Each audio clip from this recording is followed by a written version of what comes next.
Today's scripture is taken from Luke chapter 10, verses 38 through 42. As Jesus and his disciples were on their way, he came to a village where a woman named Martha opened her home to him. She had a sister called Mary, who sat at the Lord's feet listening to what he said. But Martha was distracted by all the preparations that had to be made. She came to him and asked, "Lord, don't you care that my sister has left me to do the work by myself? Tell her to help me." "Martha, Martha," the Lord answered, "you are worried and upset about many things, but few things are needed, or indeed only one. Mary has chosen what is better, and it will not be taken away from her."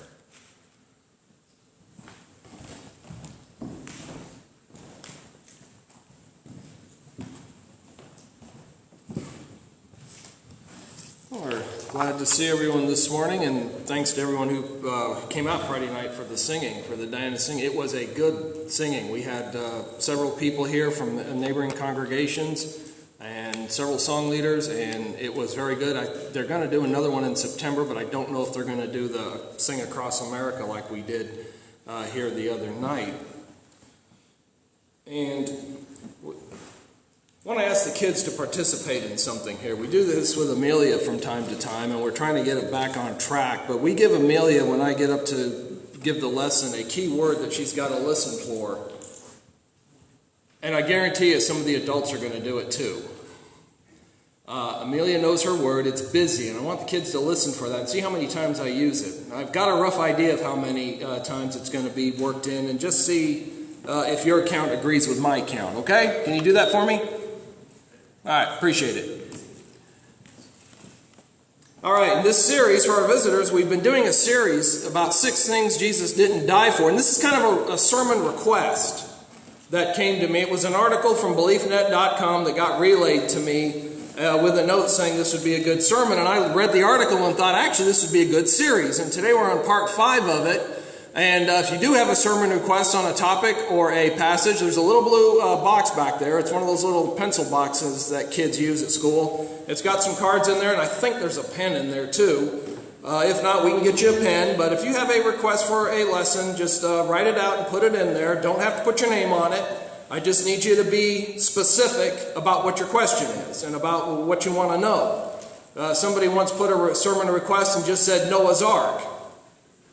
Okay, great. What do you want to know about it? So I really didn't know which way to go or what to do with that one. So I'll be glad to do a sermon on Noah's Ark, but you need a specific question that goes with it. And so far what we've done in this series is part 1, we looked at how Jesus did not die for our selfish ambition.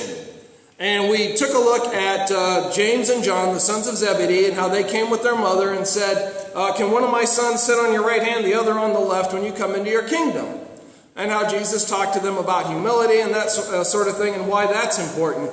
Secondly, we looked at Jesus did not die for a convenient Christianity. And we actually used David to look at 2 Samuel 24 and the threshing floor that he purchased, because he was not going to make an offering or a sacrifice to God with something that didn't cost him anything.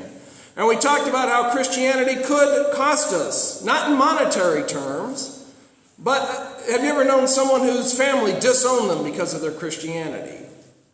Or somebody maybe who had to give up a job or something else because of their Christianity. And then we looked at Jesus didn't die in part 3 for the American dream. And it's okay to have a nice home and to want a nice home, but that is not our sole reason for existence, to just accumulate material things. And last week we looked at how Jesus did not die for a phony or a cosmetic Christianity. We looked at the wheat and the tares and how sometimes it's hard to tell the real thing from a phony. And sometimes it can be a little difficult to tell the good from the bad. And how in the end God will sort it out.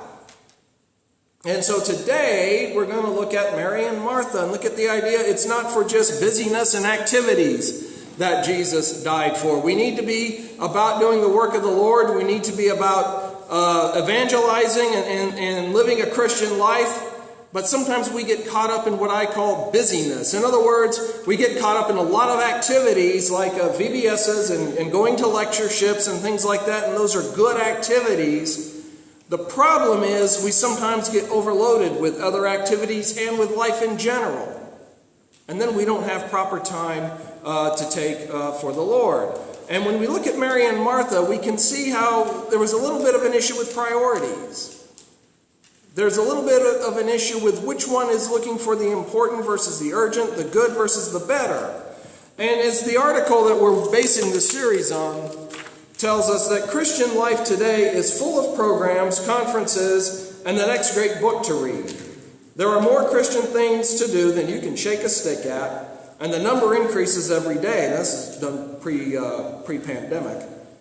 There are wonderful ways to grow your faith. These are wonderful ways to grow your faith and increase your participation in Christian fellowship. They are not, however, the point of Jesus' death on the cross. Jesus died so that we could have more than an influx of Christian activity. He died so that we could invest in deepening our intimacy with God. Don't let your Christian walk be so bogged down with things to do that you forget to just be with Him. Your relationship with Christ is about quality rather than quantity. Running from conference to conference and never pausing to hear God speak will not help your soul. Now, I don't know what this author means by pausing to hear God speak. God's not going to audibly speak to us, but we do get spoken to through the Scriptures. God, through godly counsel of other people, can help to direct us, and through events in life can direct us. But I don't believe Jesus is going to come at 3 o'clock in the morning and sit on the side of the bed and wake you up and tell you what you need to do for the coming day. So let's look at this opportunity that these two ladies have, first of all.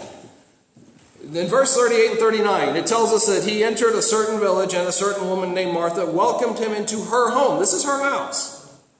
It's not something she's sharing, and from all accounts we can tell she actually owns it, but her sister's out here in the living room sitting at Jesus' feet, listening to what he has to say. And that's unique in this situation because typically the women would be in the kitchen fixing the meal or doing whatever, and the men would be out participating in the study. Probably the closest modern equivalent would be that I could think of would be something like Super Bowl Sunday. The women are in the kitchen, they're fixing it. Where are the guys? We're out in the living room, we're doing the pregame. We're doing our commentary about why these two teams shouldn't be there. And then we might stray out in the garage and look at the cars if someone's got a class. I was at someone's house one time, and her husband was taking an engine apart, and that's where the guy spent most of the afternoon, was out there looking at this engine. And I'm not sure he really knew about where all the parts went. But anyway, but that's kind of the same thing here. The women would be in there fixing the food. The men are out here having a discussion. But the fact that Jesus let Mary sit there, and you notice he did have women who followed him around and were there when he taught in many places. He's treating them with some respect that normally they didn't get them. And even today, many religions don't afford women. He was letting her sit while he talked to her, and while he talked to the group, whatever the group was. It doesn't tell us how big it was. But in those days, my understanding, the houses weren't particularly large, and what we would consider a middle-class house would be much smaller than the houses we live in. And there wouldn't be necessarily a huge amount of room. But Martha's out there in the kitchen. She's all busy trying to get this meal prepared and do whatever she's got to do as a hostess. She's trying to be a good one. And notice her character. She's got some admirable traits about her. Number one, you see she is a giving person. She owned the house, and she's opening it up to Jesus, and she's got her brother and her sister there. This is Lazarus' two sisters that we read about later on in John. And she's taking care of them. And I don't know how many people were there. I don't know how much of an expense this would be. But you notice she's busy about trying to be a good hostess. She's also courageous. We're starting to get to a point where the tide is shifting a little bit. Jesus isn't going to be quite as popular. Well, John chapter 6, you remember many, we don't know how many, but many of his disciples quit following him. And then in John chapter 7, we saw that the others were speaking against him, and eventually, remember, his own family was distancing themselves away from him. So she's showing some courage, and we see the caring and the loving person that she is. And she's got two siblings living with her. And she's taking care of them. She's trying to take care of Jesus. She's got a lot going on. But yet, she is still showing the concern, showing the care, showing hospitality, Then let's look at her sister for just a minute. She's also loving, but she's also got some humility. She's out here at the feet of Jesus. She really wants to hear whatever teaching he's got for them there in the house. And then she's got a spiritual hunger. You know, I'm sure they get physically hungry just like we do, but she's got a spiritual hunger. She is out there. I picture her sitting there on the floor. Jesus is probably in a chair or on a stool, and she is giving him her undivided attention. She's looking right up at him. She's just in her mind blotting out everything that's going on around her. And that's probably why she's not aware of what's going on in the kitchen. She's got an eagerness to hear. And she's being patient about it.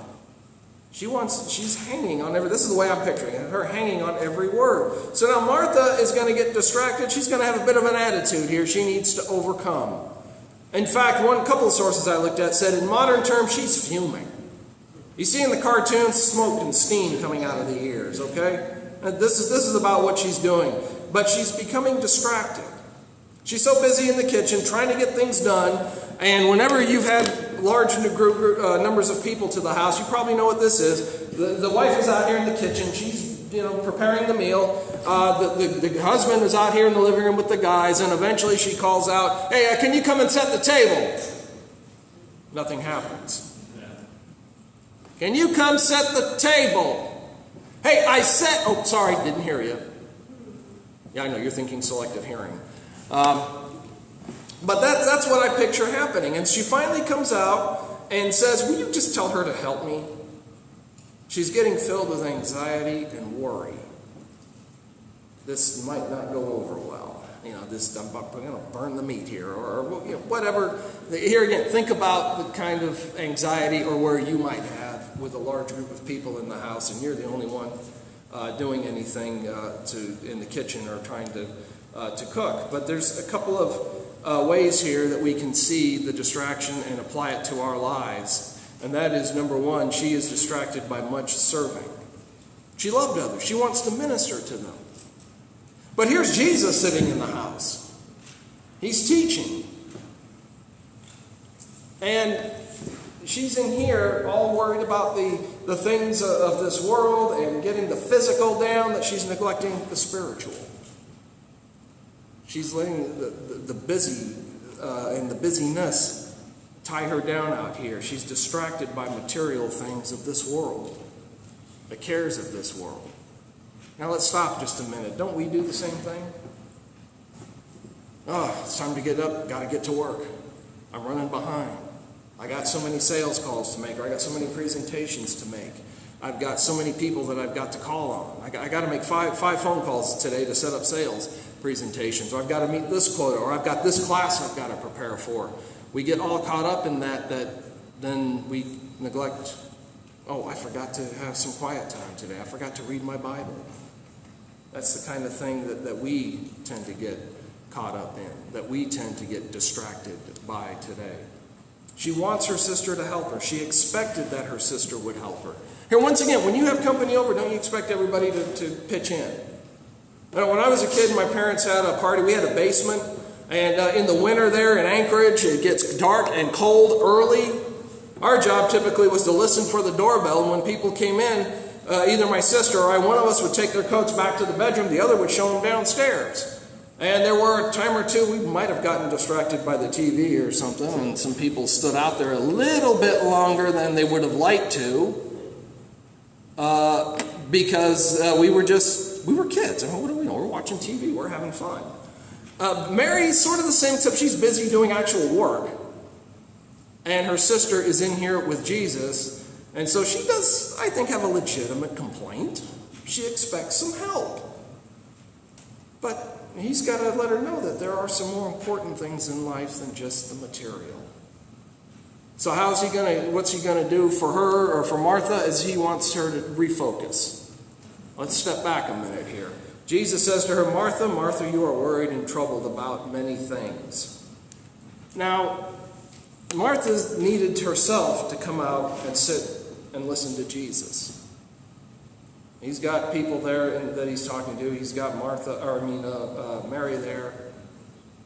Maybe what Martha needed to do was in the kitchen do a little bit, get the roast in the oven or whatever, and maybe come out and at least stick her head out and listen a little bit. Or maybe even just put the meal on hold. We'll eat later, we'll do that. Let's come out here and have a little, we would consider a devotional or Bible study, but just come out and listen to what Jesus has to say.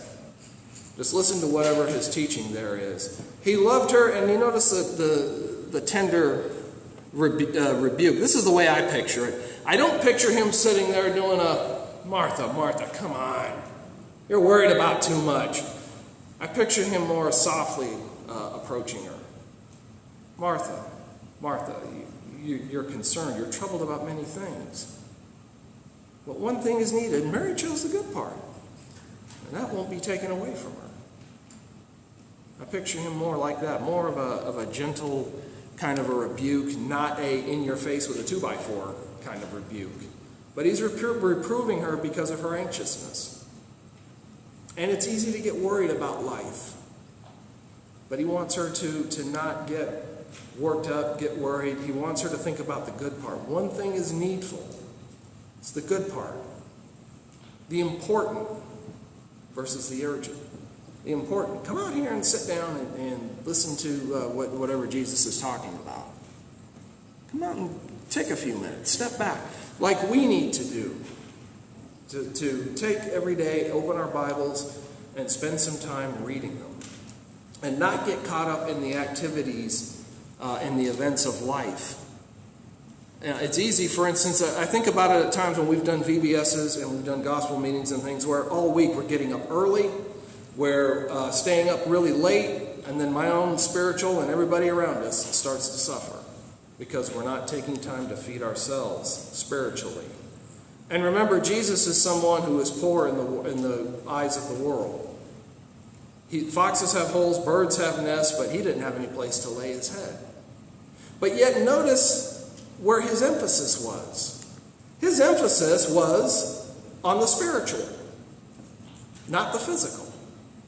Remember, he was asked about paying the temple tax. He sent his disciples to get a fish, and in the fish you'll find a coin, and in its mouth you'll find a coin, go pay the tax.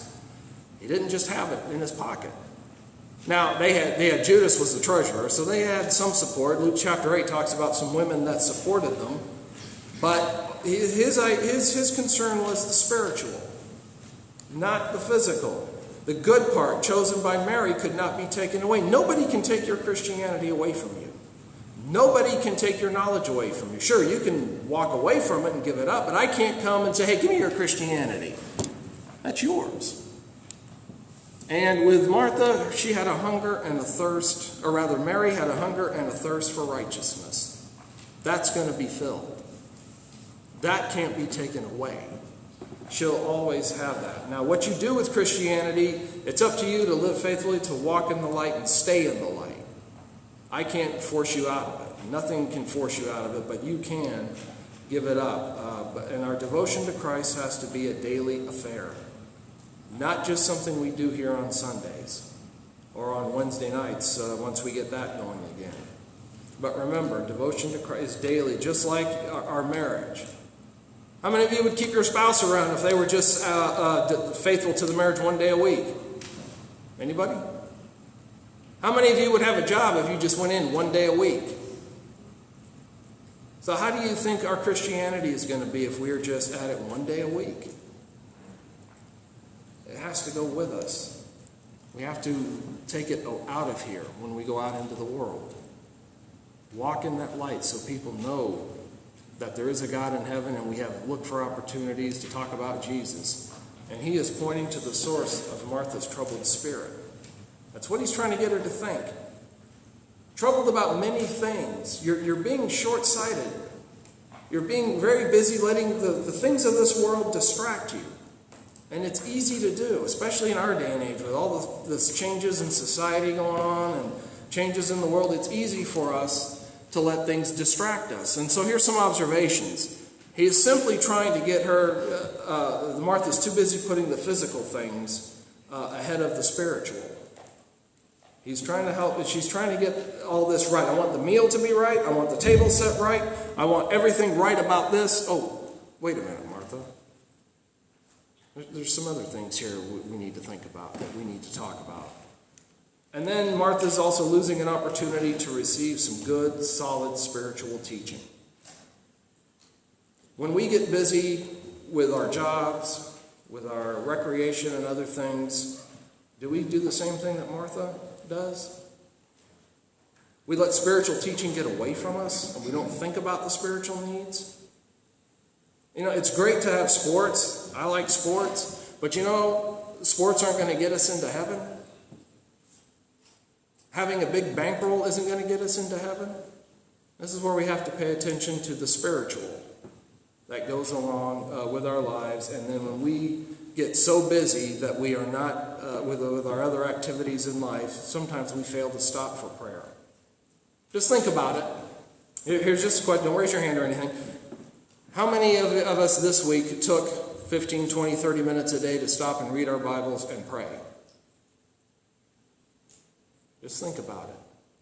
Or did we let the busyness of life and our jobs and everything else push that away? Think of it. You get up in the morning. Okay, I'm going to have some reading time and some prayer time. Oh wait, I got up late. I got to get the kids to school. I got to get to work. I'll do it at lunchtime. And then lunchtime comes, and then we work through the lunch hour. Okay, I'll get it after supper. Supper time comes, we're doing the dishes, and the kids got a game. Next thing you know, it's 10 o'clock at night, and I'm collapsing into bed. And I didn't take time to read my Bible, didn't take time for study. And then we wonder why spiritually we're struggling, why spiritually we're not growing. See, we need to have some balance. We cannot be so busy serving and working and living life like Martha was that we miss opportunities to grow in our faith. And so I want to encourage to find some time that you and the Lord, you're in reading the Bible, you're taking time for prayer, and if you've got spouse and kids, that you're doing the same thing. The balance between serving and the busy things of life versus the spiritual. Let's be involved, let's have things going, but let's not forget we have to grow and feed ourselves spiritually. And let's not get that busy that we become like Martha, that we're so eaten up and consumed by the things of the world and things of this life. So this morning, if we can help you, if you're not a Christian and need to be immersed for the forgiveness of your sin, if you know what you need to do, then let's not put it off any longer. If you're maybe struggling, maybe like Martha, then let us pray for you. Let us help you. If there's anything we can do to help you in your spiritual walk, why not let us know as together we stand and as we sing.